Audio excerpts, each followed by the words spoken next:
Muito bem, gente, nós vamos dar início a uma nova série hoje, quando a graça ressignifica o trabalho. Embora nós já tenhamos iniciado as conversas sobre esse tema pelas nossas devocionais diárias que você acessa lá pelo nosso aplicativo. E temos conversado já então um pouquinho sobre essa fundamentação bíblica, como a Bíblia pensa o trabalho, como este é um assunto de central importância dentro das Escrituras, visto que é de central importância para nós. A maior parte do nosso tempo, do nosso dia, da nossa semana, dos nossos anos, são vividos dentro de um ambiente de trabalho, né? Como nós entendemos e como nós lidamos com o trabalho. Essa é uma das razões pelas quais, periodicamente, a gente volta a trazer o assunto do trabalho para as nossas reflexões bíblicas, justamente porque constantemente nós precisamos de orientação do Senhor, reorganização do nosso pensamento, do nosso mundo, do nosso coração, para que a gente entenda como que nós nos inserimos dentro daquilo que a Bíblia chama de propósito de Deus para o trabalho. E para a gente embasar a nossa reflexão, eu gostaria que você talvez abrisse aí a sua Bíblia em Gênesis capítulo 2, e nós leremos os 5 primeiros versículos do início aí do capítulo 2 do livro de Gênesis. Gênesis 2, de 1 a 5. Nós vamos fazer uma leitura já desse texto, você já pode deixar esse texto aí aberto. A gente vai dividir esse texto em apenas 2 partes, para a gente pensar um pouquinho sobre o que ele nos diz sobre o trabalho.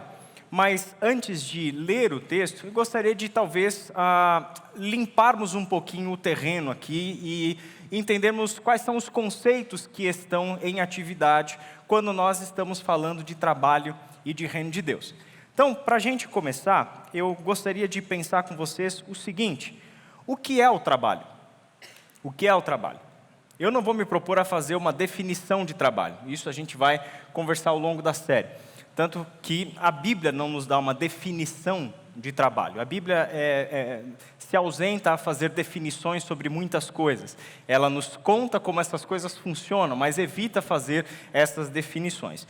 O que eu vou dizer é o que o trabalho não é. E talvez isso já nos ajude a clarear um pouquinho as coisas.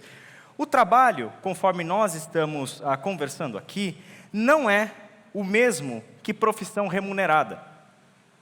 Então, no nosso cotidiano e a maneira como nós, na nossa cultura, entendemos o trabalho, é evidente que nós fazemos essa associação direta, né, de que trabalho significa aquilo que você faz, a grosso modo, né, das 8 às 5 da tarde, com 1 hora de almoço, seja presencial ou remoto, e que todo final de mês ou a cada 15 dias você recebe um valor financeiro como remuneração por aquele trabalho que você realizou na empresa onde você trabalha. Se você é dono de uma empresa, então é basicamente a mesma coisa. Em um momento você tem que tirar dali o quanto, um valor X, né, que você vai pagar as suas contas, que você vai construir teu patrimônio, que você vai poder pagar a escola dos seus filhos, que você vai poder viajar e fazer coisas também para o seu prazer e deleite.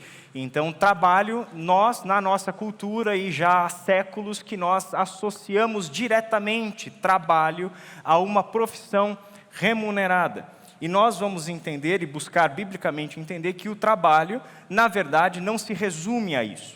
Quer dizer, o trabalho, em parte, é uma profissão remunerada, mas o que nós entendemos por trabalho é mais abrangente do que uma profissão remunerada, de modo que a profissão remunerada está dentro de um conceito mais amplo que é o trabalho. Do mesmo modo, quando a gente fala de integrar o trabalho com a fé e trabalho, um outro conceito que geralmente é equivocado é que trabalhar no reino de Deus se limita às coisas que nós fazemos na igreja. E o que a gente vai ver é que o reino de Deus não se limita ao que nós fazemos aqui dentro. Então, trabalhar para Deus, trabalhar no reino de Deus, para os mais antigos de fé evangélica, trabalhar na obra, né? Trabalhar na obra do Senhor, trabalhar na obra de Deus, não significa as coisas que você faz aqui dentro.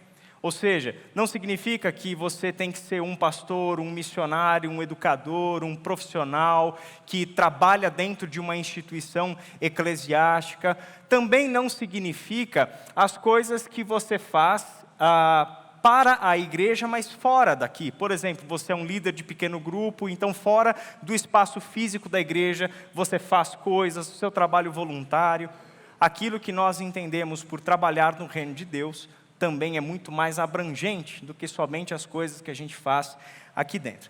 Por essa razão, quando nós olhamos para as mais diversas profissões e atividades que possam existir, a gente precisa pensá-las todas, quaisquer que elas sejam, dentro desta perspectiva de trabalho que é o que Deus está fazendo na terra, o que Deus está fazendo no mundo. O reino de Deus é maior do que a igreja, embora ele trabalhe diretamente com a igreja na terra. Mas o reino de Deus é mais abrangente do que a igreja. Assim como o trabalho é mais abrangente do que a sua profissão remunerada, e assim como trabalhar para o reino de Deus é mais abrangente do que somente as coisas que você faz na igreja, seja uma função na igreja, remunerada ou voluntária. Quaisquer que sejam as nossas profissões, nós estamos, de alguma maneira, envolvidos em uma obra maior, envolvidos em um trabalho maior. E esses conceitos precisam ser clareados por alguns motivos. O primeiro deles é que quando você associa trabalho à profissão remunerada, você deixa fora um monte de gente, não é verdade? Mães que não trabalham fora e recebem um salário, mas cuidam de casa e cuidam dos filhos. Então, essa pessoa não trabalha, ela é só uma dona de casa. Fala isso para uma dona de casa que está perto de você aí agora. Você não trabalha, você só é dona de casa? E eu conheço bem as dores das donas de casa e das mães que estão nessa condição, ou experimentaram essa condição, porque eu também sou alguém desse jeito, né? Quando as pessoas me veem sentado lendo, falam, você não vai trabalhar hoje? Isso é muito comum.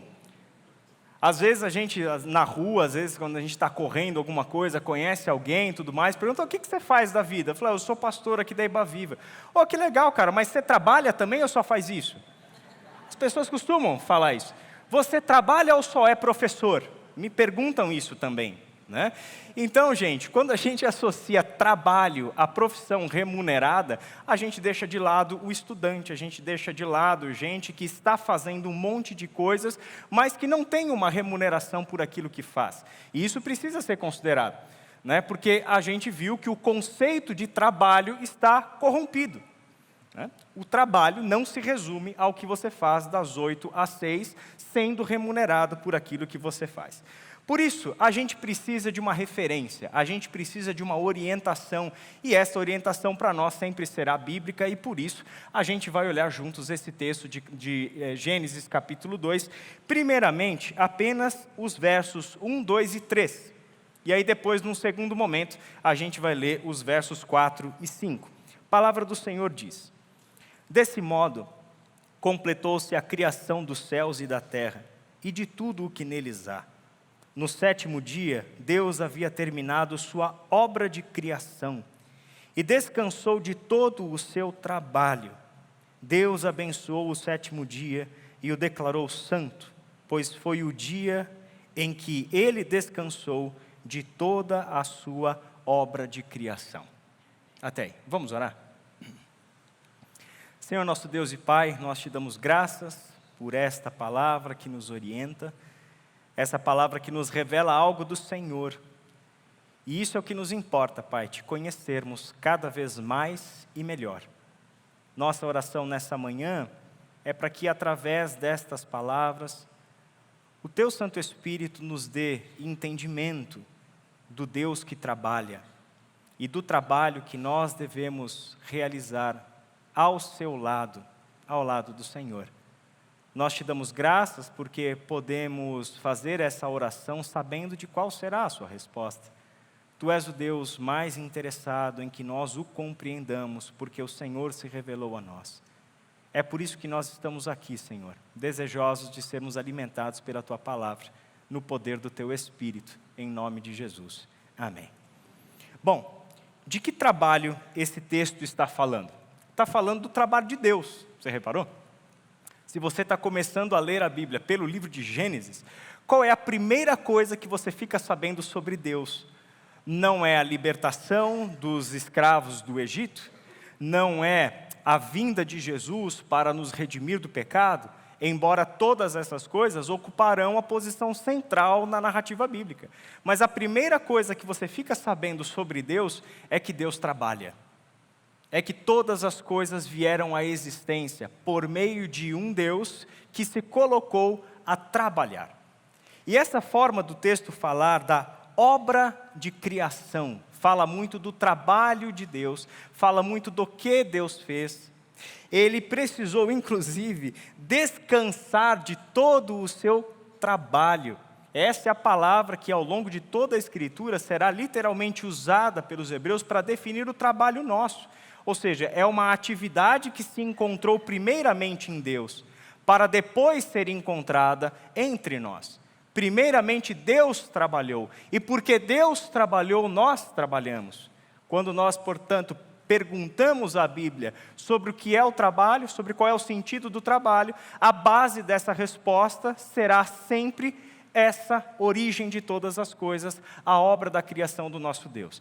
É evidente que nos poucos minutos que a gente tem, a gente não vai esgotar o assunto e também não falaremos sobre o aspecto do descanso. Falaremos sobre outras coisas ao longo da nossa série, seja nas devocionais, seja nos domingos. Mas eu gostaria de me concentrar nesta pergunta. O texto fala que deste modo se completou a criação dos céus e da terra, e que isso é uma obra de criação do nosso Deus.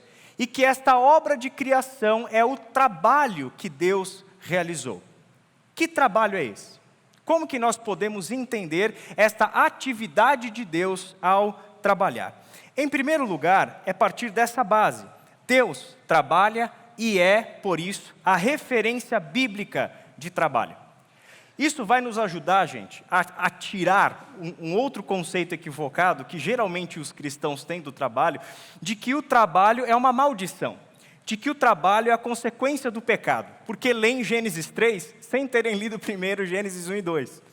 Então, por causa de Gênesis 3, que é o ser humano sendo sentenciado a cultivar o solo com dificuldade, e com o suor do rosto ele poderá tirar da terra o alimento. Quer dizer, esse trabalho no sentido penoso, cansativo, sem propósito, apenas a sobrevivência, apenas o alimento, isso é uma consequência da queda.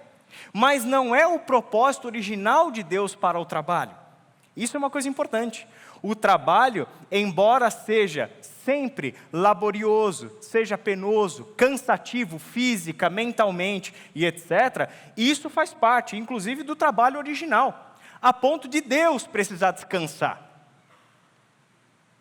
Tanto que o trabalho dá trabalho, o trabalho é cansativo, o trabalho nos leva a cansaço, isso faz parte. E Deus precisou descansar no 7º dia de todo o trabalho que tinha realizado. Isso nos ajuda a entender aquela coisa que fica no imaginário evangélico, sabe? Se não fosse Adão ter pecado, a gente estaria todo mundo lá no Éden agora, comendo moranguinho orgânico, tomando uma aguinha de coco, descansando numa rede com a brisa do mar, curtindo e etc. Ou seja, todo mundo, desculpa a expressão, é todo mundo meio vagabundo, Ninguém faz nada, o Éden é um open bar para a gente, um all inclusive, que você não precisa de nada e tem tudo lá e você curtindo. Essa ideia não é bíblica, essa ideia não é verdadeira. Primeiro porque todas as coisas começam com um Deus que trabalha, e Ele se torna para o humano a referência de trabalho, que trará sim o cansaço, que trará sim preocupações, que trará dificuldades, que trará tomadas de decisões, que trará tudo isso. Isso faz parte da ordem da criação. Como que esse texto, lá no capítulo 1 de Gênesis, nos fala do trabalho? Olha só, Gênesis 1, 1 e 2. No princípio, Deus criou os céus e a terra. A terra era sem forma e vazia. A escuridão cobria as águas profundas, e o Espírito de Deus se movia sobre a superfície das águas. No princípio, Deus criou os céus e a terra. E aí o texto nos mostra qual é a matéria-prima que este Criador tem diante de si. Ele cria terra e céus. E aí ele diz que a terra era sem forma e vazia. O que ele tem diante dele? O caos. O caos. O caos. O que é que um oleiro tem diante dele? Antes de ele ter um vaso devidamente moldado, ordenado, já com aquele barro com toda a forma já dada, já passou pelo forno, já está pronto. O que é que o oleiro tem diante dele? Um bloco, um pedaço de barro sem forma. E ele vai botar a mão e vai dar forma para aquilo. Ele vai ordenar um caos. O que é que nós temos quando a gente olha para este mundo? O que a gente mais vê? Caos. Quando a gente olha para as instituições, a gente encontra caos. Quando você chega no seu ambiente de trabalho, ali tem caos. Quando você vai para o mundo da política, ali há caos. Quando você chega e conversa com o seu amigo de trabalho, profissional, remunerado, das 8 às 6, o que você vai encontrar no coração dele? Caos. Qual é a primeira coisa que a Bíblia nos fala sobre Deus? É que a criação e o trabalho consiste, em primeiro lugar, em observar o caos e não deixar que o caos te engula, mas você organiza o caos. Deus põe ordem no caos. Essa é a primeira coisa que a gente sabe sobre este Deus que trabalha. E o trabalho consiste, em primeiro lugar, na ordenação do caos. Na ordenação do caos. O texto segue nos dizendo o seguinte, que neste processo de ordenar o caos, olha o que significa na prática. Então Deus disse, haja luz, e houve luz. E Deus viu que a luz era boa, e separou a luz da escuridão. Chamou a luz de dia e a escuridão de noite. A noite passou e veio a manhã, encerrando o primeiro dia. Como ele está colocando ordem no caos? Organizando, separando as coisas, dando nomes, colocando isso no seu lugar, de modo que um complementa o outro. A luz e as trevas receberão nome, mas receberão também lugar no dia. Certo? Então este processo de passarmos um tempo na luz, um tempo no escuro, isso é dia, isso é noite, e isso servirá de um ciclo que vai se montar, que é o dia, que são os anos, que são as décadas e assim por diante, tudo dentro de um ciclo ordenado. Ordenado. Porque se esse ciclo sair do seu lugar, há o quê? Caos de novo. Caos de novo. Então, a ordem é perfeita, e o estabelecimento dos astros na precisa posição, onde cada um deles precisa estar, para que a vida na Terra que ele queria criar fosse possível. Isso tudo tem a ver com esta ordenação, onde as coisas vão sendo organizadas. Na sequência do texto, ele vai separar as águas e criar um espaço entre as águas de baixo e as águas de cima, que tem a ver com a visão de mundo dos hebreus da antiguidade, porque esse espaço entre a terra e o céu é um espaço que separa águas, as águas da terra e as águas do céu, lá do firmamento, de onde vem, por exemplo, a chuva. Isso fazia parte da visão de mundo. Lembra que isso aqui não é um texto científico, isso aqui é um texto que está nos mostrando a ordem da criação. Então, este espaço que nós conhecemos como céu é o que divide as águas de cima e as águas de baixo. Ele ordena as coisas. Em seguinte, ele olha para as águas de baixo e faz o quê? Ajunta as águas para que apareça a terra seca. E esta terra seca ele chamará de terra, e as águas ajuntadas ele chamará de mar, como nós conhecemos. Ou seja, o que é toda essa primeira etapa da sua criação? A organização das coisas que estão aí, mas estão desordenadas, são caóticas. São elementos que estão misturados, que não têm um propósito fixo, que não são capazes de gerar a vida. Ou seja, em primeiro lugar, ele precisa colocar ordem no caos. O texto segue nos dizendo mais uma coisa, que depois de ter ordenado o caos, olha o que ele faz. Versículo 11. Então Deus disse, produza a terra vegetação, toda espécie de plantas com sementes e árvores que dão frutos com sementes. As sementes produzirão plantas e árvores, cada uma conforme a sua espécie. E assim aconteceu. O que Deus está fazendo? Aqui ele começa a criar. E criar com o propósito de que a sua criação se desenvolva, promovendo a vida. Então, ele não cria um produto final, ele cria um processo, onde este processo continua.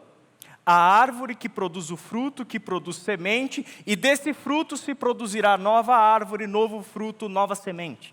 O desenvolvimento faz parte do caos ordenado do início. Então, o caos colocado em ordem agora pede que a criação entre em um processo de desenvolvimento.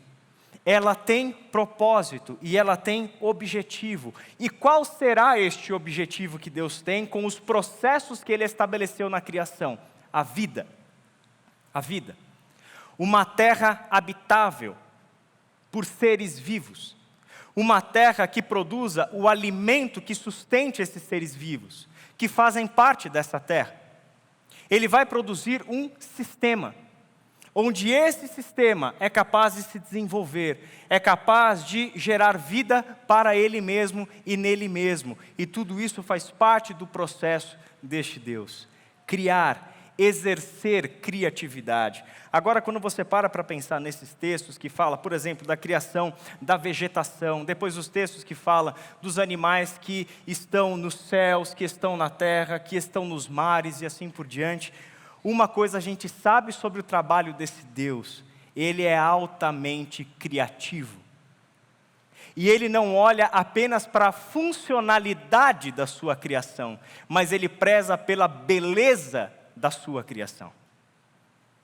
A diversidade de cores, de tamanhos, de formas, de cheiros, de sons, da criação desse Deus, que nem tem um humano aqui ainda.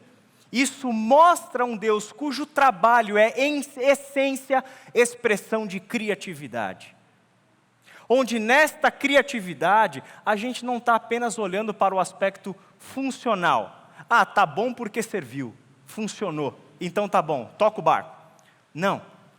Ele cria com tamanha diversidade, Ele cria com tamanha beleza, a mistura das cores, a mistura dos sons, quer dizer, a criação é um todo harmonioso quando completa. Para que seja um todo harmonioso, que faz parte de algo, que quando chegar lá no último dia, depois da criação do ser humano, Deus vai olhar para toda a criação que havia concluído e dizer o seguinte: isso aqui ficou muito bom, muito bom. Como é difícil, mas ao mesmo tempo, como é satisfatório chegarmos a um final de um projeto nosso e dizer: uau, isso aqui ficou muito bom. Isso aqui está bom. Isso é bonito. Isso é realmente bom. Isso é realmente bom. Tem utilidade, tem sentido, tem propósito, mesmo que o propósito seja apenas encantar, embelezar. Ali tem propósito. E a gente pode poder dizer, com a expressão da nossa criatividade: isso ficou bom. Como é legal a gente ter essa experiência. E como às vezes é difícil para as pessoas encontrarem isso no seu ambiente de trabalho. Por quê? Porque para essas pessoas o trabalho foi resumido em profissão que me gera um salário. O trabalho é mais do que isso. Ele faz parte de um todo mais abrangente, onde com Deus a gente está aqui para colocar ordem no caos. A gente está aqui para expressar a criatividade, promovendo a vida e tudo o que faz parte da vida. O texto segue dizendo para nós, no versículo 27 ainda do capítulo 1, assim, Deus criou os seres humanos à sua própria imagem, a imagem de Deus os criou, homem e mulher os criou. O texto poético sobre a criação do ser humano, no capítulo 1, versículo 27, inclui a criação da mulher, então isso já faz parte do projeto de Deus para a criação. Ou seja, quando você lê no capítulo 2 que Deus viu que o homem estava só, colocou ele no sono, de uma das suas costelas fez uma auxiliadora que correspondesse, auxiliasse, etc. Isso não é um acidente, entende? Do tipo, criei para todo mundo, esqueci do homem, deixa eu fazer mulher para ele agora. Não, não é um acidente, isso está contido no processo criacional. Isso está contido na atividade criacional, que no capítulo 2 virá como uma consciência do humano. Eu não posso fazer isso aqui sozinho. Eu preciso de correspondência, porque inclusive é essa correspondência de homem e mulher que gerará a vida. Lembra dos processos? Assim como a árvore tem a semente, a árvore e o fruto, e aí a semente, a árvore e o fruto, assim é a vida humana. Gerará um processo, onde é a própria criação que trará a vida de seres humanos. De modo que você pode perceber o cuidado da narrativa bíblica de dizer que Deus só fez aquele trabalho de manusear o pó da terra e soprar nas narinas o fôlego de vida uma vez. A mulher não é o mesmo processo, porque ela vem do humano que foi criado. Então, o humano que foi criado é um representante de todos nós. Ele cria um, e daquele vem todos os outros. Percebe?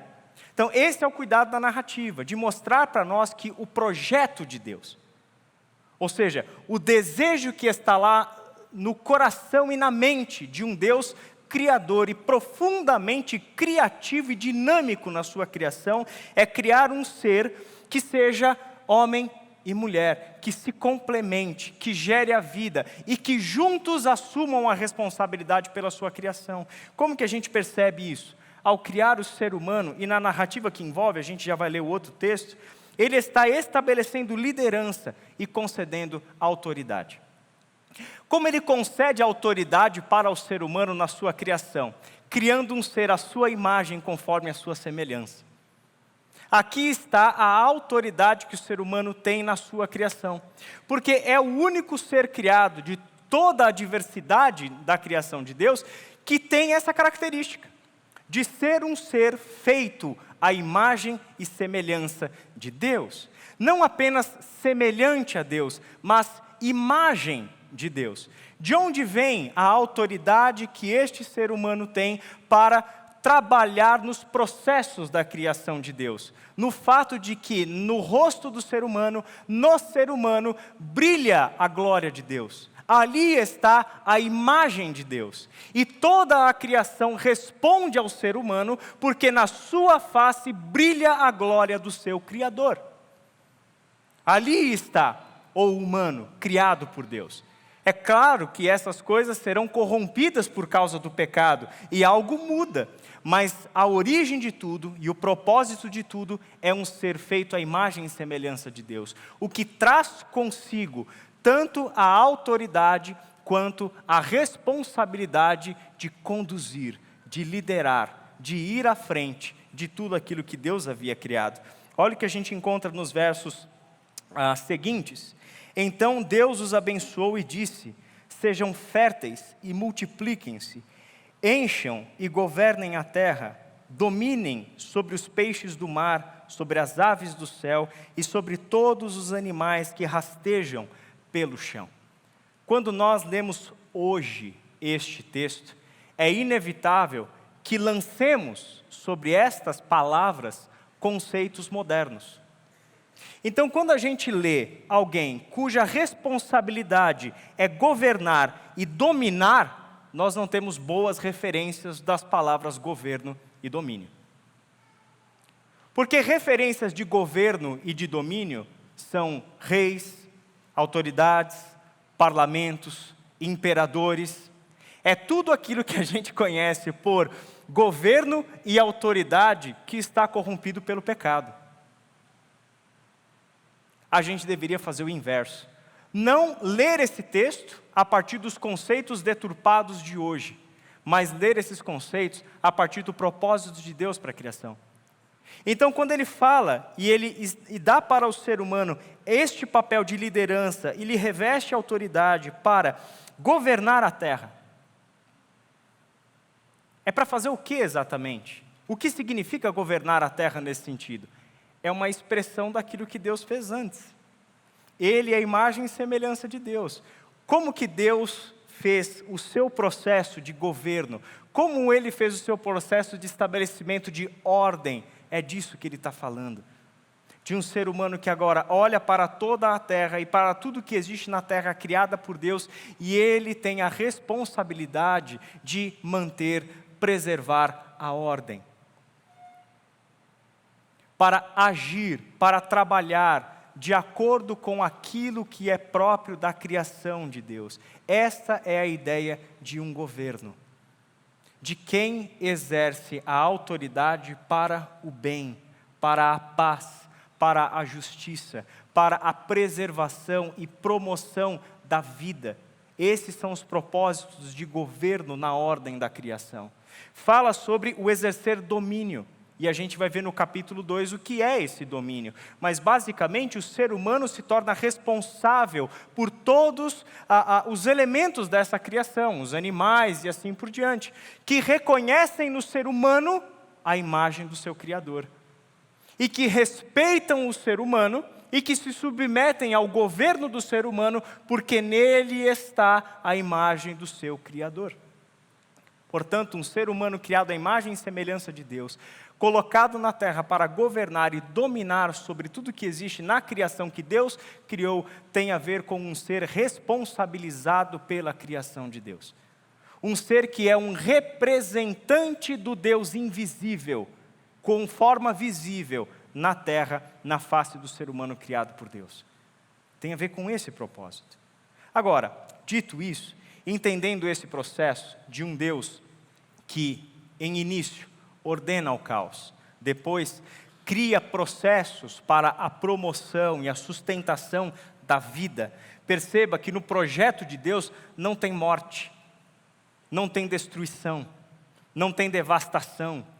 Dominar a terra não é dizimar povos para você colocar o teu povo lá. Dominar a terra não é acabar com florestas para construir um condomínio. Dizimar a terra não é acabar com tudo visando apenas no lucro, visando apenas no poder, visando apenas o dinheiro, visando apenas o sucesso. Não é isso. Dominar a terra é o ato de promover sempre a vida e a vida. Quando esse texto, então, na parte final dele, que é o texto base de hoje, volta-se então para a conclusão e aí uma retomada do relato da criação, ele vai falar do ser humano. Na verdade, vai começar a falar do ser humano. Versos 4 e 5 do capítulo 2. Esse é o relato da criação dos céus e da terra. Quando o Senhor Deus criou a terra e os céus, nenhuma planta silvestre nem grãos haviam brotado na terra, pois o Senhor Deus ainda não tinha mandado chuva para regar a terra, e não havia quem a cultivasse. Quer dizer, a criação está feita, projeto criado, tudo pronto. Agora o que falta? Agora falta a gente desenvolver isso aqui. Agora é hora de viver esse projeto. Faltavam duas coisas para que isso começasse a acontecer. Quais eram essas duas coisas? Da parte de Deus, faltava fazer chover. Mas faltava ainda um personagem nessa história.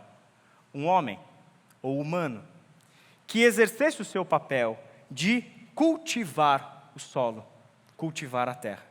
O que esse texto nos ilumina sobre o nosso trabalho? Capítulo 2, versos 7 e 8. Então o Senhor Deus formou o homem do pó da terra, soprou o fôlego da vida em suas narinas, e o homem se tornou ser vivo. O Senhor Deus plantou um jardim no Éden para os lados do leste, e ali colocou o homem que havia criado. O que esta instituição de um processo de trabalho entre Deus e o ser humano nos diz sobre nós? A primeira coisa é que nós, seres humanos, somos, em parte, pó da terra e, em parte, fôlego de vida que vem de Deus. O próprio ser humano, ele não é um ser somente da terra ou somente do divino. Ele é um ser que foi criado a partir da junção daquilo que há de mais elementar na criação de Deus, a terra, o solo. Mas também é animado pelo fôlego de vida, que traz a ideia de espírito, de sopro, que veio da onde? Do próprio Deus. Ele recebe um fôlego de vida, e ao receber este fôlego, que é parte do próprio Deus em nós, é que ele se torna um ser que vive, uma alma vivente, um ser vivente. A vida veio daí, da união daquilo que há de mais básico e elementar na criação de Deus. A terra, o chão, o solo. Produz a vida das plantas que servem de alimento, como também produziu a base deste ser que nós conhecemos como ser humano. Ou seja, a própria constituição do ser humano já remete ao seu propósito, de ser um ser, alguém que em si reúne tanto a natureza do que há na criação de Deus, como tem dentro de si algo que pertence ao próprio Deus, o fôlego da vida. Portanto, ser simultaneamente feito da terra e feitos de Deus. Ele é feito daquele chão, daquele solo, que ele foi colocado para cultivar, cuidar, fazer germinar, desenvolver, expressar criatividade e assim por diante. Esse texto também nos mostra a atividade esperada do ser humano na criação de Deus. O Senhor Deus colocou o homem no jardim do Éden para cultivá-lo e tomar conta dele. Essa é uma transição que esse texto nos mostra e que às vezes a gente não percebe. O ser humano é feito do pó da terra que Deus havia criado. E após ter feito o ser humano, soprado nas suas narinas, ele se tornar um ser vivente, então Deus leva este ser humano para o jardim que ele havia criado. E o propósito desse ser humano no Éden, no jardim de Deus, que traz a ideia no mundo antigo do lugar da habitação de Deus. O Éden é como se fosse um grande santuário, onde Deus está lá. É tanto um santuário onde a vida com Deus é uma só, que na virada do dia Deus passeava pelo jardim conversando com o ser humano. Essa é a ideia de um santuário. A terra toda era, portanto, o Éden todo era, portanto, esta habitação de Deus criado para a comunhão do ser humano com Deus, e o ser humano, neste jardim, tem uma função. E qual é a sua função? Trabalhar. Trabalhar.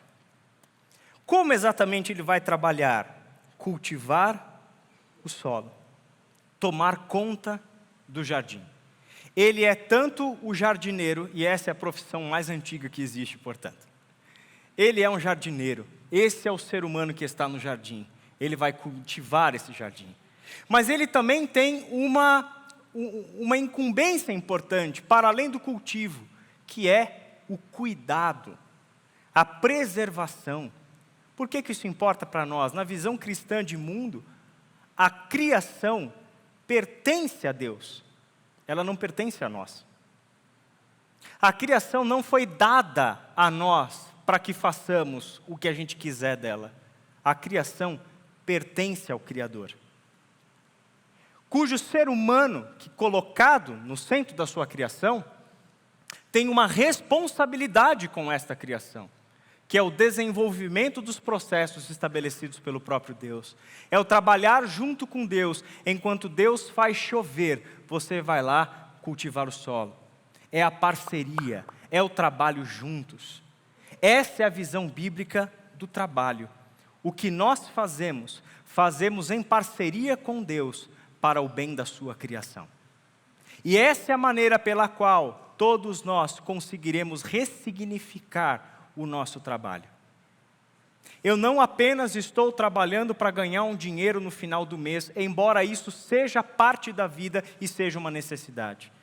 Mas isto que eu faço mesmo na minha profissão remunerada tem um propósito mais abrangente do que simplesmente o meu salário no final do mês. O que eu faço enquanto ser humano é trabalhar junto com o meu Deus para o bem da criação. Isso tem a ver com a totalidade do seu tempo, com a totalidade da sua vida e inclusive tem a ver com o seu período de dia útil, de trabalho, de remuneração e assim por diante. É o que você faz no trabalho, é o que você faz a partir do seu trabalho, é o que você faz nas relações de trabalho, é o que você faz com o dinheiro do seu salário, é o que você faz com a totalidade da sua vida, que atinge este propósito em Deus. De entendermos que nós estamos aqui responsáveis pela criação de Deus para colocar ordem no caos. Estamos aqui responsabilizados por Deus para o desenvolvimento e promoção da vida e tudo o que se pode chamar de vida. Nós estamos aqui com Deus com o propósito de promover pessoas que atinjam essa posição de liderança. É olhar para as pessoas do nosso convívio e perguntarmos-nos a nós mesmos: como eu desenvolvo ele? Como eu ajudo ele a crescer? Como eu ajudo ele a desenvolver as capacidades que Deus deu para ele? Como eu posso cooperar para que ele não seja demitido no final do mês por causa de uma má avaliação? Mas como que eu faço para ajudar esse sujeito a ser uma pessoa melhor, um profissional melhor, a entender o seu papel dentro de uma empresa e assim por diante? Nós temos diversas maneiras de olhar ao nosso redor e tudo o que está no nosso horizonte como tarefa de Deus para nós enquanto pessoas que trabalham, porque Deus trabalha, é a promoção da vida, é o cultivo da terra, é o desenvolvimento do que Deus criou, porque agora nós podemos nos enxergar como gente que coopera com Deus em trabalho para o bem da sua criação. O texto diz, e com esse texto a gente encerra,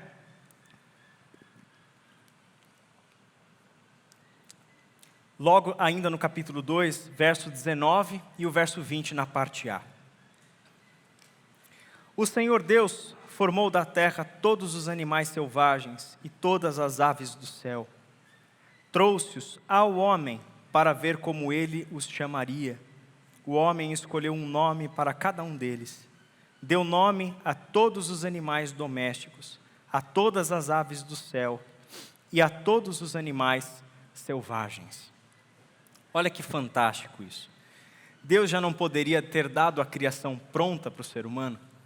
Deus não poderia ter dado todos os animais que existem na criação, né, apresentados ao ser humano e entregar para ele um dicionário de botânica e vida animal. Ó, está aqui o nome de tudo.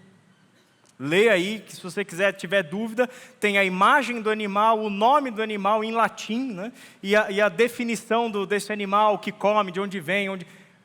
Deus não faz isso. Deus cria todas as coisas, chama o seu parceiro de trabalho e diz: eu preciso que você dê nome para tudo isso aí. Já imaginou o tamanho desse trabalho? Agora tem uma coisa legal nessa história. Deus estabeleceu liderança e conferiu autoridade. O nome que você der será o nome. Você escolhe, você decide. A partir do que esse ser humano será capaz de dar nomes aos animais? Ele é a imagem e semelhança de um Deus criador e tremendamente criativo. Ele consegue fazer aquilo que está no coração de Deus. Ser criativo, pensar diferente, criar palavras, brincar com os sons, fazer comparações. Que poder ele deu ao ser humano ao dar para o ser humano um mandamento desse? Dar nomes é criar coisas pelo uso da palavra. E como é que todas as coisas vieram à existência? Pelo uso da palavra.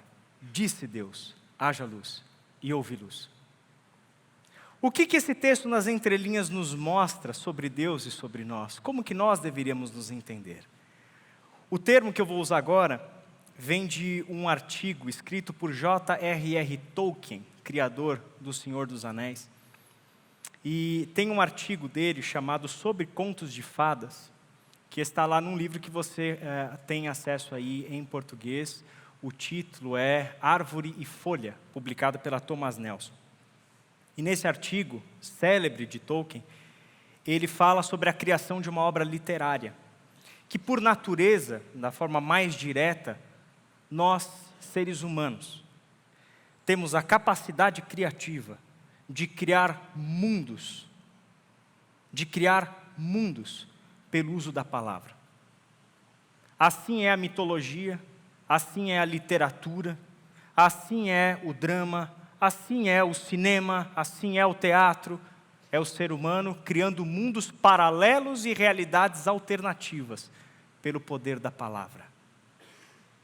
O que isso nos mostra sobre este ser humano é que, em primeiro lugar, de fato, ele é a imagem e semelhança de um Deus criador que traz todas as coisas à existência pelo uso da palavra. Mas me mostra uma outra coisa que eu gostaria que você levasse com você para o seu trabalho. Você é um subcriador. Você é uma subcriadora. Você tem a capacidade dada por Deus de levar criatividade para onde você vai. De não permitir que o caos engula você e que a sua resposta seja um cruzar de braços ou um virar as costas. Mas você tem como assumir a responsabilidade pelo caos. E com Deus dizer, a gente precisa pôr ordem nisso. A gente precisa ordenar o que está errado. Com Deus você recebeu uma capacidade criativa que você ainda talvez não tenha descoberto. Mas Ele te deu. Porque você foi feito à imagem e semelhança de Deus. E mais do que isso, você, em Cristo Jesus, é alguém que foi redimido por esse Deus, foi abraçado por essa graça, recebeu o Espírito Santo de Deus, que é o fôlego da sua nova vida, que já não mais está presa ao pecado e aos seus conceitos e limitações, mas que está de volta ao propósito original de Deus para a sua criação, onde com Deus nos tornamos responsáveis por isso aqui que Ele fez. Sem precisar bater no peito, sem precisar brincar, buscar por poder, porque essa autoridade já veio do Deus que habita em nós. Porque essa criatividade tem a ver com o Espírito Santo de Deus soprando vida em nós. Porque a possibilidade de fazer novas todas as coisas é o que a gente está vendo Deus fazer na história, inclusive na tua vida, e essa é a razão pela qual você está aqui.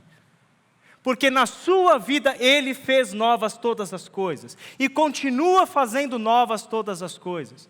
E aonde essa história vai terminar um dia, é que todo este caos, que é a realidade do pecado, será transformado por Deus em uma nova e definitiva criação. O que é trabalhar no reino de Deus? É entender que absolutamente tudo o que você faz, incluindo as tuas horas de trabalho remunerado da sua empresa, são para a glória de Deus e são para o bem da criação. É com essa perspectiva que a gente pode olhar e, quem sabe, ressignificarmos o trabalho. Feche os teus olhos e vamos orar. Pai querido, nós queremos te dar graças por mais essa oportunidade que temos diante da nossa palavra, da sua palavra, de ressignificarmos a nossa vida. À luz do que esse texto comunica sobre o Senhor a nós, à luz do que esse texto revela sobre o nosso próprio coração, como também à luz do que este texto nos propõe como filhos amados do Senhor. Pai amado, nos ajuda a repensarmos a nossa relação com o trabalho. Nos ajude também, Senhor, a repensarmos a nossa relação com esta atividade remunerada que nós exercemos. Pai amado, que nós não aceitemos trabalhar simplesmente por uma recompensa de homens, para viver pelos padrões de uma cultura, todas elas fora do teu propósito e manchadas pelo pecado. Que a nossa vida seja de fato pensada com cuidado e fundamentada na tua palavra, para que a gente encontre o real propósito pelo qual nós estamos aqui. Trabalharmos juntos com o Senhor para o bem da sua criação. Esse é o grande propósito pelo qual a gente deve viver e esperamos, Pai, no poder de convencimento do Teu Espírito, que assim o faremos, em nome de Jesus. Amém.